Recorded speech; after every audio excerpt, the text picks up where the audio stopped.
Okay, so the next phylum, second phylum is the phylum Coelenterata. So the phylum Coelenterata, which is also known as phylum Cnidaria. Okay, Coelenterata is also known as phylum Cnidaria. So almost all the members of this phylum are marine. Okay, so they are aquatic and they are marine organisms. They are either sessile. Sessile refers to attached to the substratum. They are not moving. They will be attached to the one substratum, that is a sessile, or they are free moving. Either sessile attached to the substratum or they are free moving. Okay. Next, as I told, the name Cnidaria is due to the presence of cnidoblast. So this is the diagrammatic view of cnidoblast. So, one of the best example for this phylum is a hydra. What are these cnidoblasts or cnidocytes? Okay, cnidoblasts, those are the structures, they are mainly found in the tentacles. So, if this is a hydra, there is a presence of tentacles. So, these tentacles will be consisting of these cnidoblasts or cnidocytes. Now, in these structure, there is also presence of some of the stinging cells, adhering cells, stinging cells, and that is known to be the nematocysts. Okay, nematocytes are the cells which are found in the tentacles and they are adhering or stinging cells. Okay, so that is regarding to this. Now, the members of Coelenterata is having mainly two body forms. There are two body forms. One is polyp. Polyp means they have cylindrical body form. Okay, they are sessile and they have a cylindrical body form and they are sessile. For example, Adamsia. Adamsia, commonly known as sea anemone. Okay, they have cylindrical body form and they are attached to the substratum. And one more is Medusa. Second body form is Medusa. They are umbrella shaped. They are umbrella shaped and they are freely moving. For example, Aurelia, you might have heard about jellyfish and you might have seen the movement of the jellyfish, how they are moving. Okay, it is very fascinating one. So that is regarding to the Medusa and polyp. Those are the two body forms which are mainly seen in the phylum Coelenterata. Next, regarding to the digestion. Digestion is intracellular as well as extracellular. They are having tissue level of organization. Their body is mainly made up of a group of tissues. That is why they have both intra and extracellular digestion. And they are diploblastic. There is a presence of two body forms, that is ectoderm as well as the endoderm. There are two body forms and that is known to be the diploblastic. See, organisms such as the corals, you might have heard about corals, it is ornamentally used. Corals, their skeleton is mainly made up of calcium carbonate. Coral's skeleton is mainly made up of calcium carbonate. Now, there is a various mode of reproduction. There is one of the very interesting feature which is seen here is metagenesis. What is this metagenesis? Metagenesis is also known as alternation of generation. Metagenesis is also known as alternation of generation. What is this alternation of generation? Polyp produces medusa asexually. Medusa produces polyp sexually. There is an alternation in generation. This generation they may be polyp. Next generation they may be medusa. For example, in case of Obelia, Obelia is an example for metagenesis which shows metagenesis. Metagenesis is the alternation of generation. There is a alternation in their generation. One generation they will be polyp. Their next generation they will be medusa. This medusa will give rise to the polyp and that polyp will give rise to medusa. So that is alternation of generation or metagenesis. Now, there is a presence of central gastrovascular cavity. Okay, so there is a presence of central gastrovascular cavity where mouth is on the hypostome. Okay, mouth, there is a single opening that is known to be the hypostome. We are considering it is similar to the mouth. Okay, mouth is on hypostome. They have central gastrovascular cavity with a single opening. Okay, so there are various examples for this phylum. Includes the first and foremost, it is commonly known as a Portuguese man of war. Okay, Portuguese man of war is Physalia. Physalia is the Portuguese man of war, and then Adamsia, which is commonly known as sea anemone. Adamsia sea anemone. Pennatula. Pennatula is like pen. This big. Pennatula is a sea pen, and the Georgonia is a sea fan. So Georgonia, she is very gorgeous, that's why she is having fan. So that is a sea fan, Georgonia. And the Meandrina is known to be the brain coral. It looks like a brain, that's why it is a brain coral. Okay, so this is regarding to the phylum Coelenterata, or which is also known as a Cnidaria. The members of phylum Coelenterata are marine organisms. They are exclusively marine organisms. They are either sessile attached to the substratum, or they may be freely swimming. It is also known as Cnidaria due to the presence of cnidoblast or cnidocytes, which are mainly found on the tentacles. There are two body form. One is a polyp, which is cylindrical and it is sessile. One more is a medusa. It is umbrella shaped and it is a free swimming. Okay, example for polyp is Adamsia or Hydra. Okay, and medusa is Aurelia or the jellyfish. Okay, digestion is both intra and extracellular. They have tissue level of organization and they have two germinal layers, so that's why it is a diploblastic. The organisms such as corals have a skeleton made up of calcium carbonate. They show a special feature known as metagenesis. It is alternation of generation. They have a central gastrovascular cavity which is consisting of a single opening, which is mouth on the hypostome. And the examples include Physalia, it is a Portuguese man of war, Adamsia sea anemone, Pennatula sea pen, Georgonia sea fan, and Meandrina brain coral. Okay, so this is regarding to the phylum Coelenterata. Okay. So the next phylum is phylum Ctenophora. Okay, phylum Ctenophora. Actually, it was not a separate phylum. Later on, a small group of organisms which were put under this particular phylum, that is a phylum Ctenophora. So now the phylum Ctenophora, which is also known as sea walnuts or comb jellies. Why they are known as sea walnuts or comb jellies? Mainly because there is a presence of 8 external rows of comb plates. They have 8 external rows of comb plates. Due to the presence of these comb plates, they are known as sea walnuts or comb jellies. Okay. So now regarding to this, these comb plates are specially meant for the process of locomotion. Okay, so these comb plates are specially meant for the locomotion.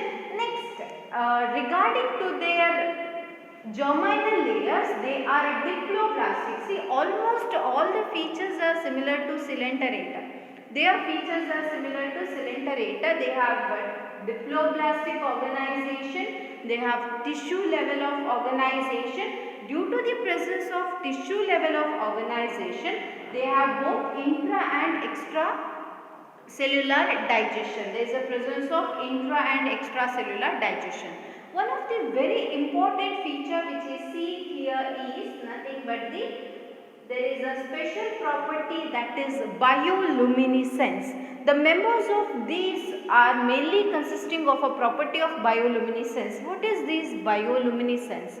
Bioluminescence refers to the ability to emit light. They have the ability to emit light. See, most of the organisms which are living in very depth regions of the ocean, Okay, so sometimes sunlight will not penetrate into those regions. In that cases, those organisms will be having a property of bioluminescence. Okay, they use these light. Okay, so next, their sexes are not separate. If the sexes are not separate, then it is refers to be hermaphrodite. Sexes are not separate, that is hermaphrodite. Both the male and female gametes will be produced in the same organism, that is hermaphrodite. And one more important feature here which is seen is they have only sexual mode of reproduction. There is a presence of only sexual mode of reproduction, and they have external fertilization. There is a presence of external fertilization. As you know that these are mainly marine organisms, the gametes will be released to the water. Okay, the gametes will be released to the water, and in the water outside the body, external fertilization refers to the outside the body, there will be a fusion of gamete takes place. Okay, and next is about they have indirect development. Their development is indirect. So that means there is a presence of larval stage. They have larval stage. Okay. So there are two main examples under this. One is a pleurobrachia and one more is a Ctenoplana. Two examples, pleurobrachia as well as the Ctenoplana. So this is regarding to the phylum Ctenophora. They are also known as sea walnuts or comb jellies. They are marine, have radial symmetry. What do you mean by radial symmetry? See, both the Coelenterata is also having a radial symmetry. They can be divided into equal halves in any angle, but the line should pass through the central axis. That refers to the radial symmetry. Organisms are diploblastic, consisting of two germ layers. They have tissue level of organization. Their digestion is both intra as well as extracellular. One of the special property they have is a bioluminescence. They have the ability to emit light. The comb plates, there is a presence of 8 external rows of comb plates that is specially meant for the process of locomotion. Sexes are not separate hermaphrodite organisms. They have only sexual mode of reproduction. Fertilization is external, outside the body, and they have larval stages. That's why development is indirect. There are two important examples, pleurobrachia as well as Ctenoplana. Okay, so the next phylum is the phylum Platyhelminthes. Okay. Platyhelminthes are nothing but flatworms. Why they are known as a flatworms? Because their body is dorso-ventrally flat-ended. They have dorso-ventrally flat-ended body. That is why they are known to be the flatworms. Now, the members of this phylum are endoparasites. So, what do you mean by endoparasites? Endoparasites refers to, see, parasites. Parasites are the organism which are dependent on the other host organism for the purpose of nutrition, for the purpose of shelter, for the process of reproduction. They are depending on the other organism. The other organism is known to be the host. Now, these parasites may be ectoparasites or endoparasite. Ectoparasite refers to the found on the body surface. For example, leech. Leech is a ectoparasite. Bedbug, it is a ectoparasite, right? So here endoparasite refers to found inside the body of the organism, especially liver or kidney, intestine, in such regions. So they are known to be the endoparasite. Okay. They have bilateral symmetry where the organism can be divided in only one axis, that is bilateral symmetry. Triploblastic, but there is the absence of coelom. They are triploblastic, but there is a absence of coelom, so it is known to be the acoelomate, right? And they have organ level of organization. There is a presence of organ level of organization. Now they are parasites, that is why there is a presence of hooks and suckers. So their body consisting of hooks and suckers. These are specially meant for the attachment to the host organism. Through these hooks and suckers are like adhesives. They will be attached to the host organism. Leech is having a sucker, so that will attach. So hooks and suckers. If some organism which do not have hooks and suckers, they directly absorb the nutrition through body surface. They will absorb the nutrition through the body surface. So that is regarding to these flatworms. Some of them will have hooks and suckers as a parasitic form. If that is absent, they will directly absorb the nutrition through the body surface. Next, sexes are not separate. They are hermaphrodites. Sexes are not separate. They have special cells called flame cells. Flame cells are specially meant for the osmoregulation and excretion. There is a presence of special cells called flame cells that is meant for the osmoregulation and excretion.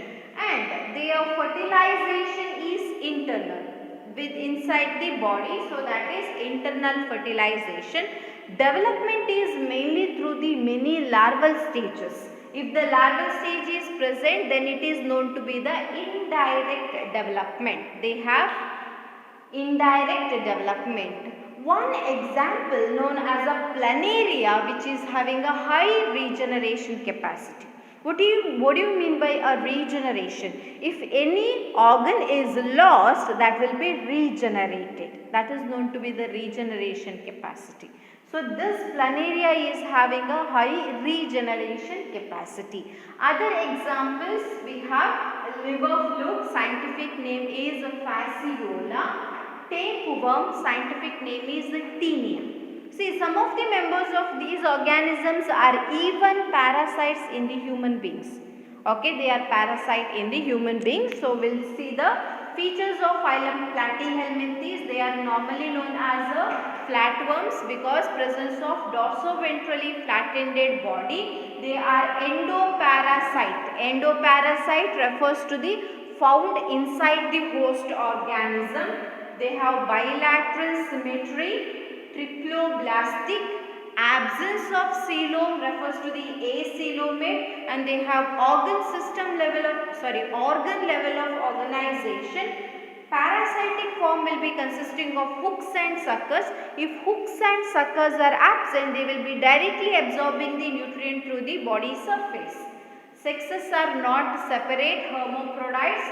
They have a special cells known as a flame cells meant for the osmoregulation and excretion. They have internal fertilization. Development is through the larval stages, so it is known to be the indirect development. The member of Platyhelminthes known as a planaria is having high regeneration capacity. Okay. Two more examples includes liver fluke, that is nothing but Fasciola. Tapeworm, scientific name is Taenia. This is regarding to the phylum Platyhelminthes. Okay. So next phylum is phylum Aschelminthes, which is a nematode. Okay, Aschelminthes, which is also known as the nematode. They are commonly known as roundworms. They are commonly known as roundworms because they are circular in cross section. When we take a cross section like this, so they are circular. Okay, so they are circular in cross section. The members of this phylum are free living, aquatic, terrestrial or parasitic. Few members are free living, few members are aquatic, few are terrestrial as well as a few are parasitic. Okay, so these organisms normally endoparasites. Next, they have organ system level of organization. Their body is mainly consisting of a organ system level of organization. Okay, so they have a bilateral symmetry which can be divided into only one axis. Okay, so pseudocoelomates. It is the only phylum which is having pseudocoelomate. Okay, where instead of coelom there is a presence of small scattered pouch-like structure, and that is known to be the pseudocoelom. Okay, and the alimentary canal is complete. So they don't have any excretory system. So they have an alimentary canal which is complete with the muscular pharynx. Very well developed muscular pharynx is found.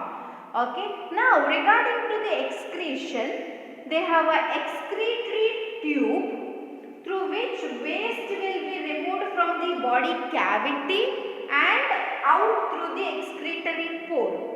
There is a special excretory tube, so the waste substances will move from the body cavity through the excretory pore. Okay. So next is about their sexes are separate. There is a separate male as well as a female.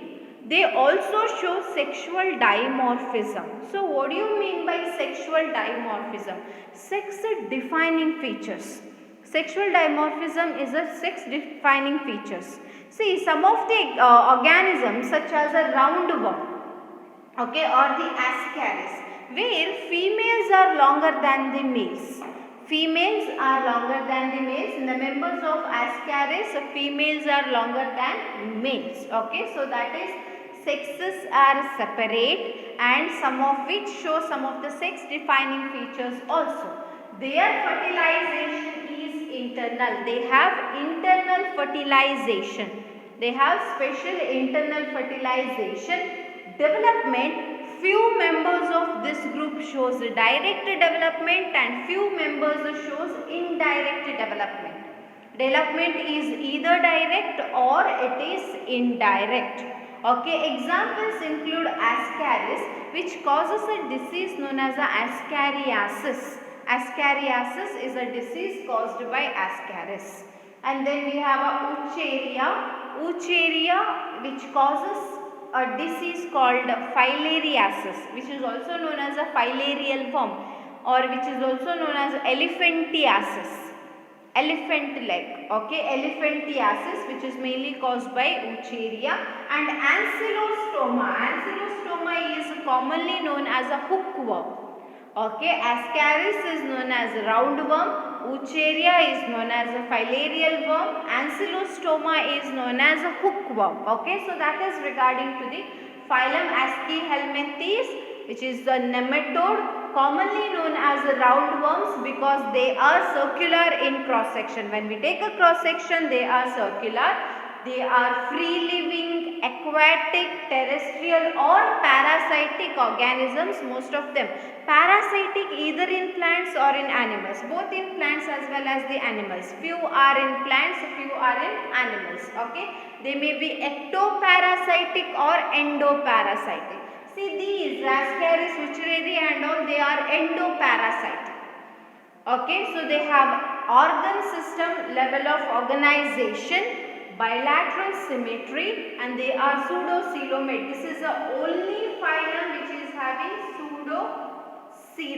Okay, and alimentary canal is complete with a very well developed muscular pharynx, and the excretory tube removes the excretory waste from the body cavity through excretory pores. Sexes are separate. They have separate male as well as female. In case of ascaris, females are longer than males, and they have internal fertilization, direct or indirect development. Examples include ascaris, it is a roundworm, Wucheria is a filarial worm, ancylostoma is a hookworm. So this is regarding to the phylum Aschelhelminthes.